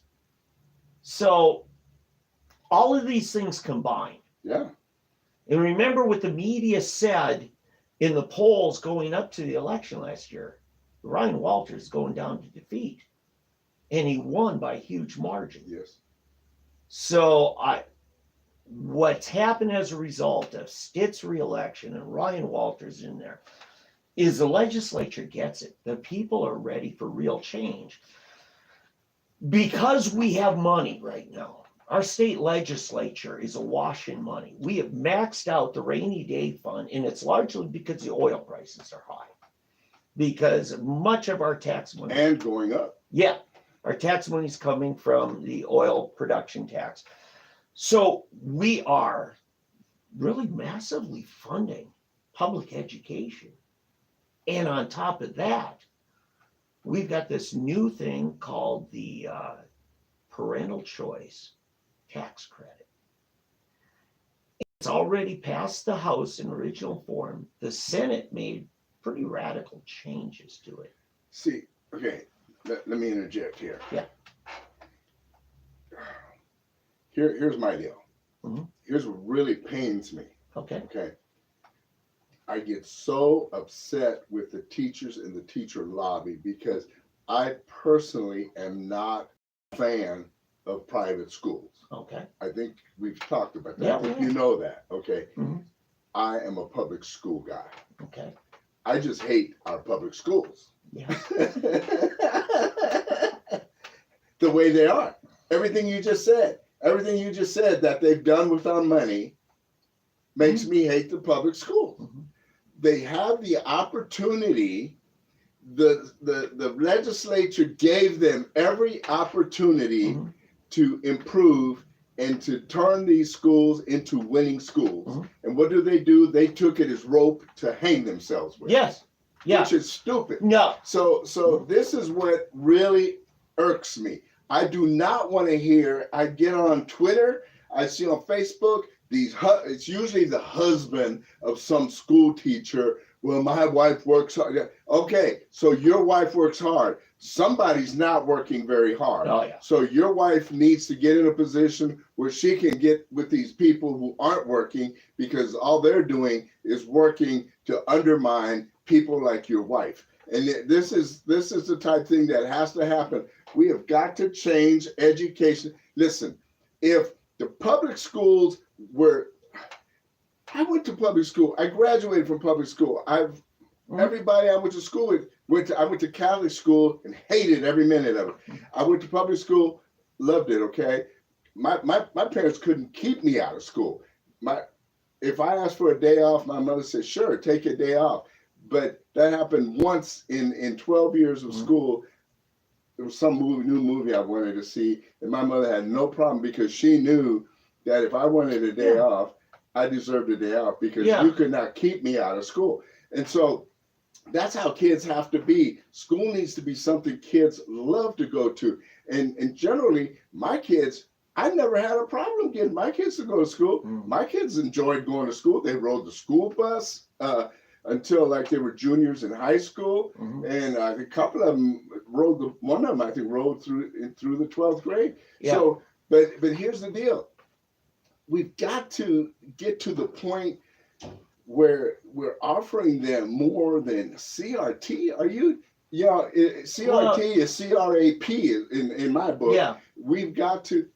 We send our kids to learn mathematics, English for one thing, not Ebonics or Okie. Okay, we want them to learn how to read, how to communicate. We want them to understand science, mathematics, critical thinking. These, and not critical race theory. We want them actual critical thinking. And this is not what's being taught in our public schools. And until we get there, we need to offer an alternative to, hopefully, the reason that we support alternative schools and schooling is, in my thinking, to hopefully snap these public schools to compete. Yes, that's everybody at the legislature said that. That's the only reason. If the public schools would just wake up, understand that, and start competing instead of griping and whining and complaining and trying to use every excuse like, well, my wife is a good teacher and she works and where if you would quit that and start going to your school board meetings and quit electing these school board people that are jokes. Just totally take as gospel whatever the superintendent tells them. Exactly. That's the problem. That's the start. Fire that one and find someone really cares about old-fashioned teaching instead of modern teaching methods out of Harvard and Yale and Princeton. I went to public school all the way through in the 70s. I graduated 79. The education I got would be on par with some of the top prep schools in Oklahoma. And I would say you probably would have a similar situation. Probably not. You went to Dodd schools too. Those are good, right? Department of Defense. Yeah, those are some. Well, I don't know. Okay, well, I've heard good things about it. But anyway, the other thing I got at the Capitol was they in no way want this to reflect how they view the profession of the classroom teacher. They got immense respect for those who actually spend their day with kids, actually trying to make a difference. It's the whole bureaucracy of administration. And the bigger the school district, the greater percentage of the budget is eaten up in bureaucracy before it ever gets to the classroom. So the funding efforts to help public ed is not only going to be in raising the pay of the classroom teacher, but also entering stipends for merit pay. And Ryan Walters and I talked a little bit about this a few weeks ago about how you set that up so it's equitable, so it's not favoritism. And that I suggested that he encouraged districts to set up boards of retired teachers to sit as those merit pay people, figure, okay, who's doing a good job? Because you can't snow them. They've seen the system. Well, anyway, so the biggest issue that I dealt with was something that nobody seems to have caught. Everybody I talked to, and I talked to dozens at the Capitol, legislators, and none of this, was the streamline of the money. Let me put it this way. The money driving this in the lobbying effort, I'm convinced, is coming from the private school associations, these accrediting organizations. The state has an accrediting system, but there's also some private ones for Christian schools, for college preparatory and things like that. And they're kind of setting themselves up as the gatekeeper. And that's a problem for me. So I really have pushed for the non-accredited school, because I taught at a Christian school in Minneapolis, right at college, that would refuse to get accredited because they considered a ministry of their church and didn't want to bow the knee to state over their ministry. But the bigger issue is, Eddie, and when I talked to Dave Rader about it, it was like a light really, and Jeff Boatman, a couple of the legislators from here in Tulsa. As soon as this gets passed, like Boatman, I said, Regent University, Regent Prep School is in your district, Jeff. And by the way, I think you're in his district. They've already got a waiting list. When this kicks in, it's going to be a massively long waiting list. He agreed. There's going to be such a consumer demand for more classrooms in these private schools and new private schools all over the state. The problem is, once you get those started, which will take time and planning, and then establish enough credibility so that you get your accreditation in order for a parent to get their first refund tax credit. So now you got the established schools that help push this through with their lobbying. They're going to be getting subsidies that the new guys don't get, which is a protectionism that's going on. I hope you guys are following. I'm trying to be real simple about this.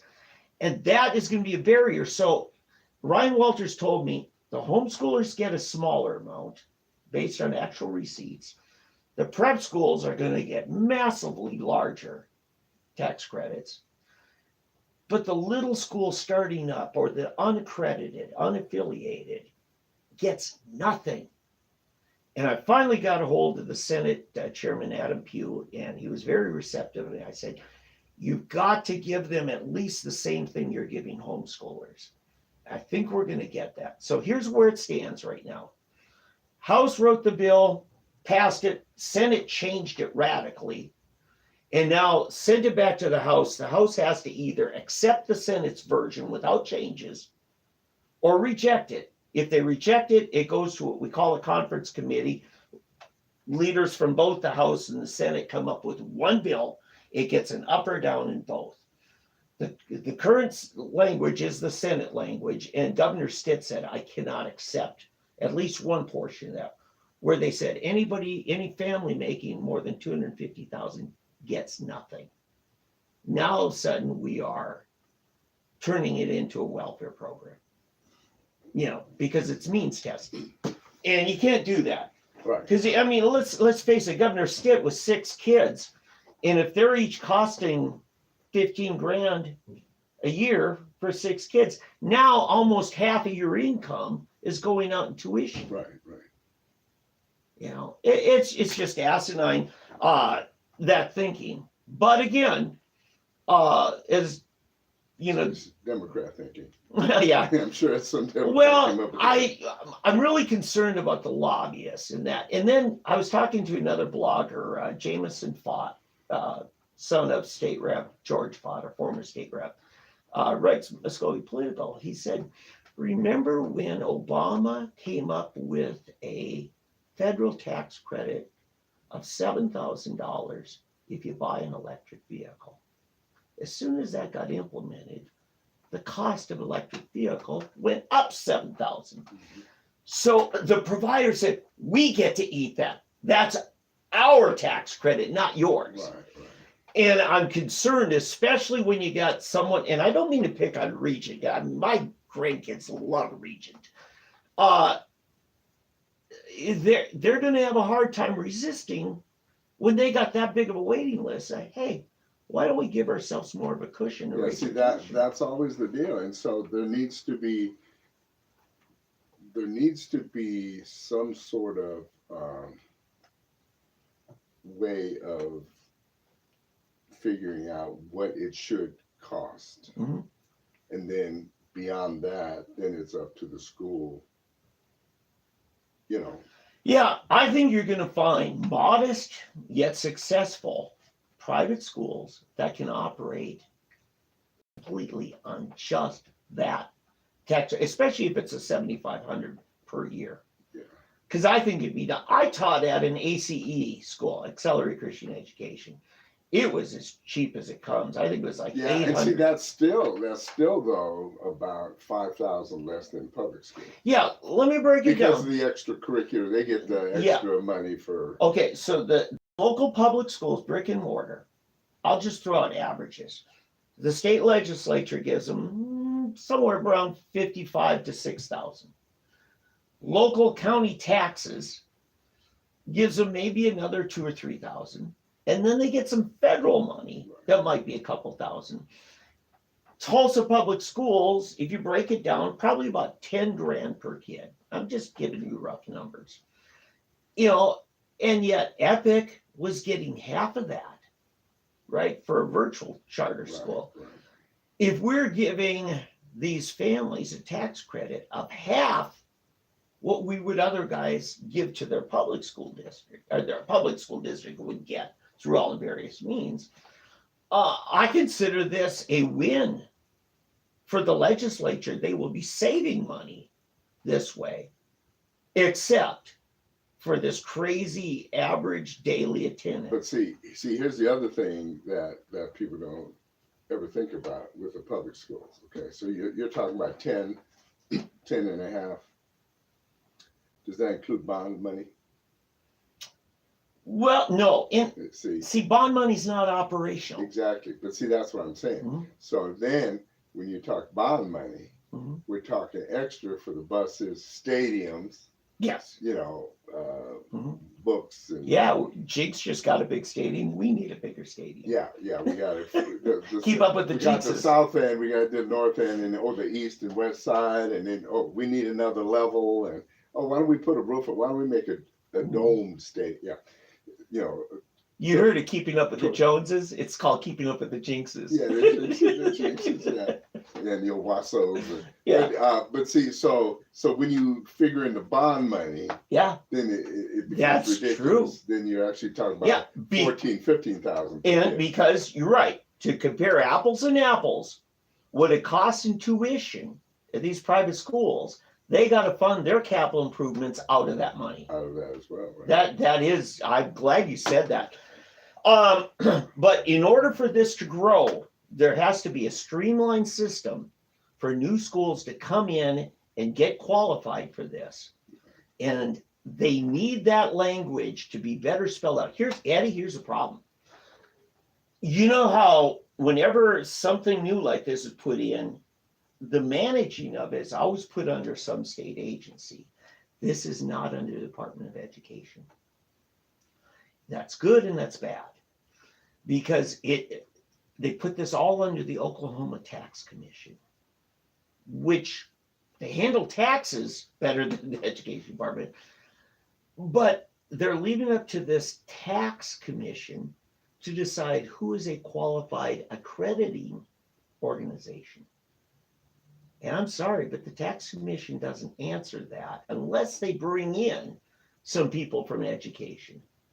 And if they do that, and I'm just saying they got to spell it out, because this could turn into protectionism if we don't do it right. And this could turn into a fight of rural versus urban, because right now most accredited private schools are in wealthy suburbs.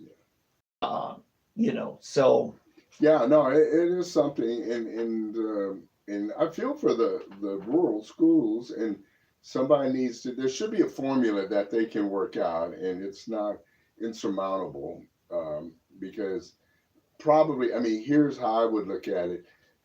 You get a certain amount, you look at all of your suburban schools, and then you carve out a percentage, like a surplus amount, 2%, 3%. And you take that amount, and then you divvy it up among your your rural schools. Say, okay, here's extra amount for certain improvements and things. That way you keep them, you let them know, look, we're not going to forget about you. You know, you send us your list, what you need, or let's say you got Tulsa, the Tulsa County, and well, not just Tulsa, but Wagner, Tulsa County, the metropolitan area, okay? Yeah. So included in our area, you're going to have Glenpool, Beggs, and blah, blah, within a certain radius or whatever. And within this, we want to take care of the surrounding schools. So out of us, we're going to take out a certain amount, and then we're going to look after, let's say Broken Arrow, for example, can look after Coweta, Catoosa, Wagner, okay? And then Union, they look after Sapulpa, Jenks looks after, there's ways to do it. If you really care, and you really want to be fair and you want to do things right, you forego that new aquatic center, you forego the new, dome or whatever. Owasso takes care of, Claremore or whatever. If Claremore needs it, Claremore may have more money than all of them, with what's out there.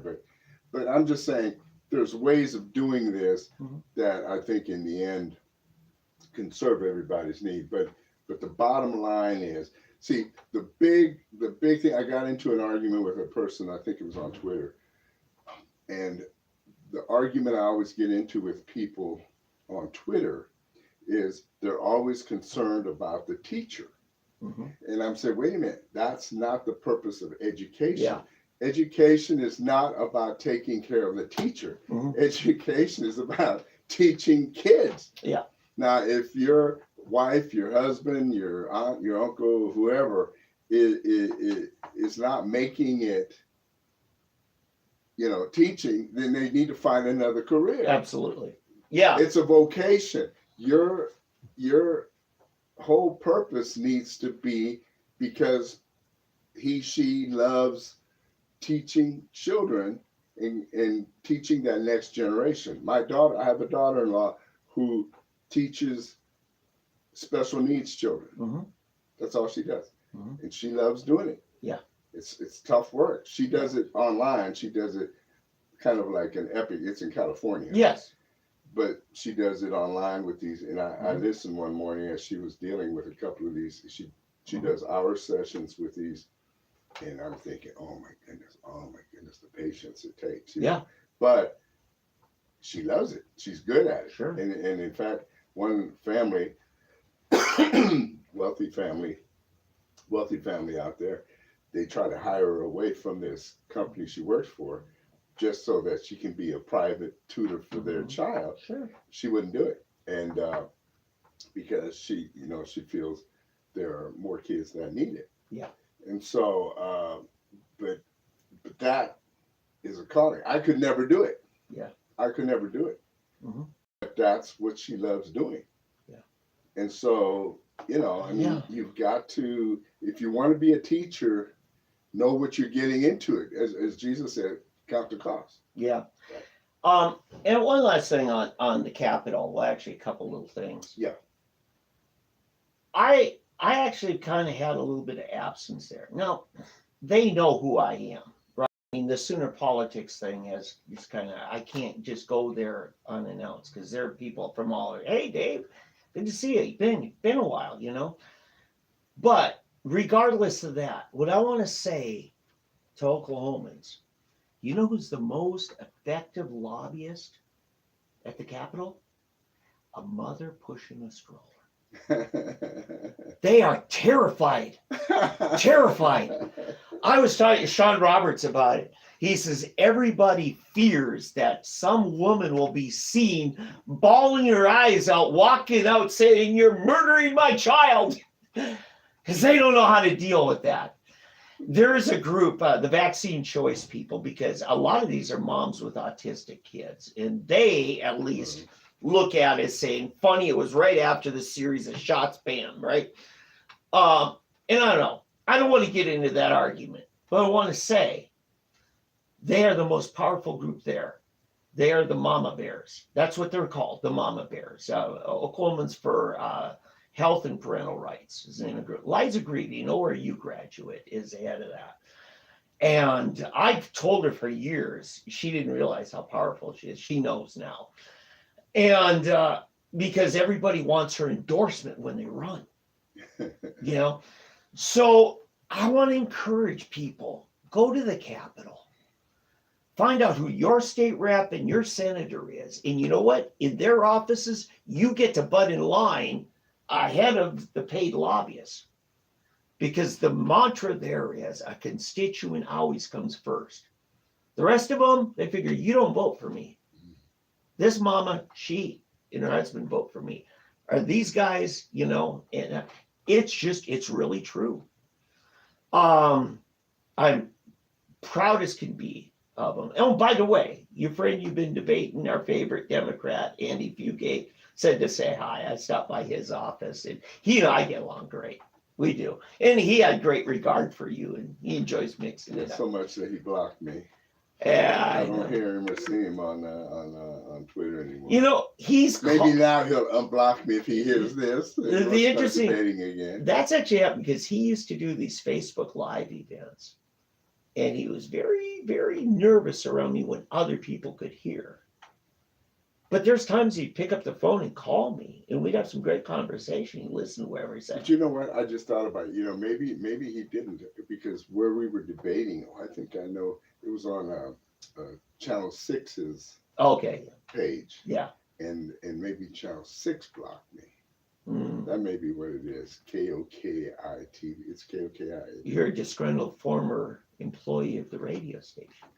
Well, no, I was never with them when Channel 6. I know, but I'm just throwing it in. Disgruntled. Maybe that's what it. Maybe the postal. TV station blocked me. You know, maybe it was them. But Andy, I will say, I apologize if it wasn't you. It was them. So. Okay, but that around a bunch of other people, I've seen they've kind of like careful what I'd say in front of their big supporters. Yeah.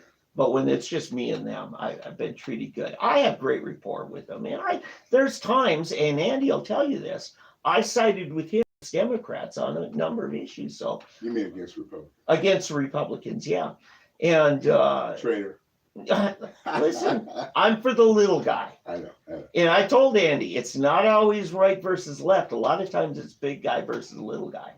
Well, it's right versus wrong is what it really is. The old mantra of KFAQ. Yeah. Hey, you know, I want to finish up today, though, by saying that it's time to fight, people. Roll up the sleeves and gird your loins.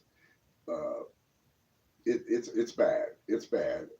The things we're seeing, it's back to where Abraham Lincoln quoted the scripture that a house divided cannot stand. Yes.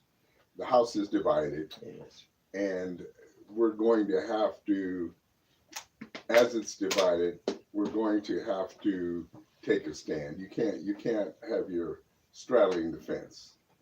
And too many Christians, too many conservatives are trying to play nice and hope that things will work out. It's not going to work that way. The other side plays too dirty. They're counting on you giving up. They're counting on you not caring as much as they do. And we can't do that. We have got to, if you believe in right, if you believe in truly justice for all, you're going to have to take a stand. And how here's how we do it. First, you have, if you're a believer, we do it on our knees. We pray. Mm-hmm. But I believe the greatest prayer is the prayer of praise. Begin thanking God, praising God. Mm-hmm. I direct you to 2 Chronicles 14. Read that chapter. I'm sorry, 20. I'm sorry. 2 Chronicles, what is it? Oh man, see. Yeah, I usually know it. 2 Chronicles 20. I'm sorry, 2 Chronicles 20. It's when Jehoshaphat had the people stand. They were surrounded by the enemy, and they had no hope. There was no hope. What he did, he called them together, and they just basically began praising God. He sent out the singers, the praisers. They fasted, but then he sang out the worshipers, and they praised God, and God won the battle. And that's what we have to do. And in Psalm 149, if you read that, there's no greater weapon that we have than praise. So begin praising and thanking God. Also, if you can find it on Amazon, it's an older book. It was very instrumental to me in my first year as a believer. It's called Prison to Praise by Merlin Carruthers. Prison to Praise. Um, get that book. And then once you get those, praise God, begin praising and thanking Him in the midst of everything, no matter how bad it looks. Always give thanks, and everything give thanks. Okay, but no matter how bad it looks, praise and give thanks. But then begins. Don't be afraid. Speak out. Stand against this stuff. Don't give in. Don't give in. Don't give in. Write, write, write. Speak, speak, speak, and speak what you know to be true. Speak what you know to be right. And I think we can win this battle. We can win it. We don't have to have physical weapons. We have the weapons of our warfare are spiritual. They're mighty through God. And it's His battle. And we'll start seeing things change. We'll start seeing people replaced. I believe we'll see people die. We'll see people on the other side just start dying and getting sick, disappearing, things like that. And it'll be because of our prayer and our faith. So anyway, that's how I'm going to finish today, and I hope that you guys enjoy listening to us go off and discuss all of these things. I know we don't give you all of the latest information, but we do dig a little deep into certain things, Mm-hmm. and we hope you learn a lot. If you want to get in touch with us, it's Fresh Black Coffee at gmail.com, freshblackcoffee at gmail.com. You can write Dave and myself. Um, the website, freshblack.coffee, freshblack.coffee, if you want. And our Facebook. And our Facebook. Yeah, join the discussion. We'd love to hear your thoughts. Yeah, yeah.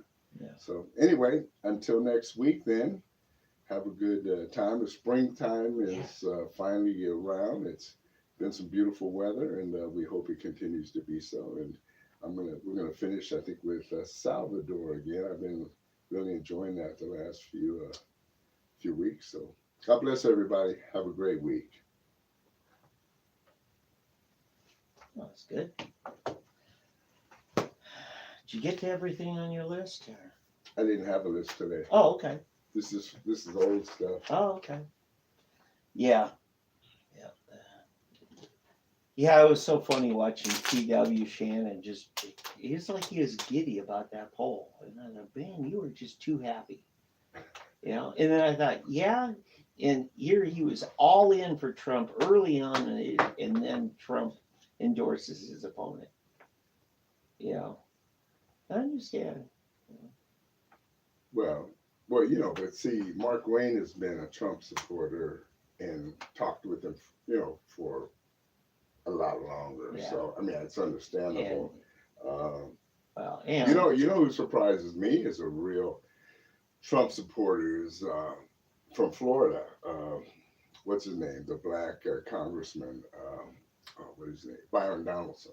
Hmm. Byron Donaldson, Yeah. who is the DeSantis guy. He's good friends with him and all. Right. But he's chosen to really Mhm. he's all in for Donald Trump. Yeah, So- he is. He was one of those that stood against McCarthy for a long time. Yeah. And really, to hear what's his name? Who's that guy from Pensacola? The young guy who led that anti-McCarthy thing. Oh yeah, I know who you mean. He said Looks like that- a